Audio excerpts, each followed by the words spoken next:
አሰብ እንግዲህ እንደሚታወቀው ከፍተኛ የሆነ በኢትዮጵያና በኤርትራ መንግስት መካከል ከፍተኛ ውጥረት የተፈጠረባት ቦታ እንደሆነች ታወቃል። አሁን በተሰማ ዜና ግን እጅግ አስደንጋጭ መረጃ ወጥቷል። አሰብን እንግዲህ ግብጽ ሙሉ ለሙሉ ለማልማት እንግዲህ ስምምነት አድርጋ ጨርሳለች ማለት ነው ከኤርትራ ጋር ነው የተባለው። በዚህም እንግዲህ ዘ ናሽናል ጋዜጣ ነው ያስነበበው። በነገራችን ላይ ይህ ጋዜጣ እንዳለው ከሆነ አሰብ ሙሉ ለሙሉ ለግብጽ ተላልፎ ተሰጥቷል ሲል ዘግቧል ነው የተባለው።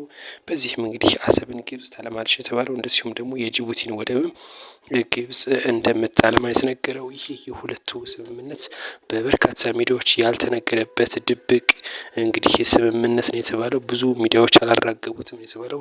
ነገር ግን የኢትዮጵያ መንግስት በየሰዓቱና በየጊዜው ስለ ቀይ ባህር እያራገበ ይገኛል። ነገር ግን ከኋላ ተበልቷል ነው የተባለ የሚገኘው። እንግዲህ ኢትዮጵያ ዋና መተንፈሻዋ የጅቡቲ ወደብ ነበር። የጅቡቲ ወደብ እንደዚሁ ግብጽ ለማልማት እነዚህ ሁለት ወደቦችን አሰብና እንደዚሁም ደግሞ የጅቡቲ ወደብ ግብጽ ለማልማት ስምምነት አድርጋ ጨርሳለች ተብሏል። እጅግ አሳዛኝ ወይም ደግሞ አስደንጋጭ መረጃ ነው የተባለው።